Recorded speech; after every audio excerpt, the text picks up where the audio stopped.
अस्सलाम वालेकुम दोस्तों, welcome back to my YouTube channel. दोस्तों, किसी भी ट्रिप पे जाने से पहले जो एक्साइटमेंट होती है उसका उतना ही ज़्यादा दिल दुखता है जब आप वापस आते हैं, अनपैकिंग करते हैं। जो कमरे की हालत होती है वो तो फिर आप ना ही पूछे। तो आज मैं सुबह कुछ जैसे ही उठी, मेरी कमरे की कुछ ऐसी हालत थी। फिर मैंने जल्दी से सामान अनपैक किया, बच्चों के कपड़ों को एक शेल्फ में रखा इस तरह से, जैसे आप देख सकते हैं। ये अजलान और सहर के कपड़े हैं। इसके बाद मैंने सूटकेस में से अपना और मेहदी के जितने सूट्स थे हमारे, हमने वो निकाले और बाकी मैंने हमारा जो पोर्शन था इस तरह से सेट किया।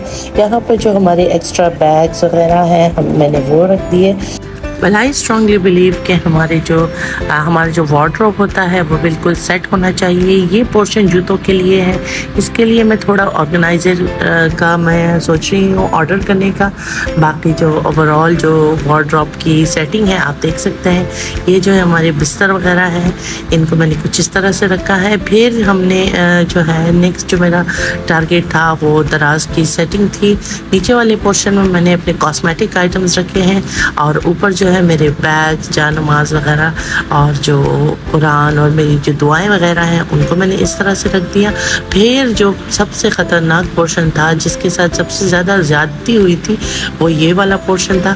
क्योंकि जितने कपड़े निकले हैं यहीं से निकले हैं। तो फिर मैंने क्या किया, सूटकेस से एक एक करके अपने और मेहदी के सूट्स निकाले, उन सबको प्रेस किया और जितने भी थे उन सबको मैंने एक एक करके हैंग कर दिया।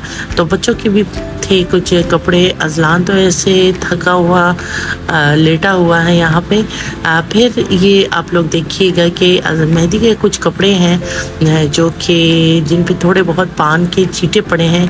अगर आपको कोई इसका रेमेडी आता है तो आप प्लीज़ मुझे बताइए कि इसको मैं रंगीन कपड़ों के ऊपर से इस दाग को कैसे छुड़ा सकती हूँ। मेहदी के इन दोनों सूट्स पर ये जो है दाग लगे हुए हैं पान के, तो मैं इनको जो है गंदे कपड़ों में रख रही हूँ। इसके बाद मैंने एक एक करके कपड़ों को हैंगर पे लटका दिया और इस तरह से जो मेरा एक बहुत बड़ा काम था वो मुकम्मल हो गया। तो आप देख सकते हैं कि इसके बाद जो गरम इस्त्री थी मैंने उसको साइड पे रख दिया और जो टेबल था उसको मैंने फोल्ड किया और अलमारी के बिल्कुल जो हमारा वार्डरोब है उसके साइड पे रख दिया। इसी तरह फिर पहले मेहदी के कपड़े, उसके बाद मेरे अपने कपड़े मैंने हैंग कर दिए और उसके बाद फिर जो बच्चों के कपड़े हैं मैंने वो हैंग किए। जो यूनिफॉर्म है स्पेशली वो मैं हमेशा हैंग करके रखती हूँ।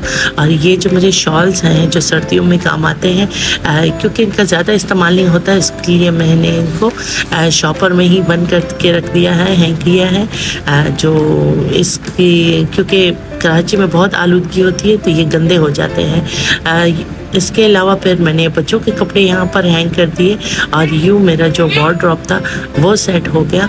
और बच्चों के कपड़ों के नीचे मैंने जो इस्त्री है वो रख दी है ताकि कभी कोई नाखुशगवार वाक़या ना हो। इसके बाद मैंने अपने कमरे को अच्छे से वैक्यूम किया और मेरा कमरा चकाचक साफ़ हो गया। तो अपना ख्याल रखिएगा। आपसे फिर मुलाकात होगी अगली वीडियो में। तब तक अल्लाह हाफिज़।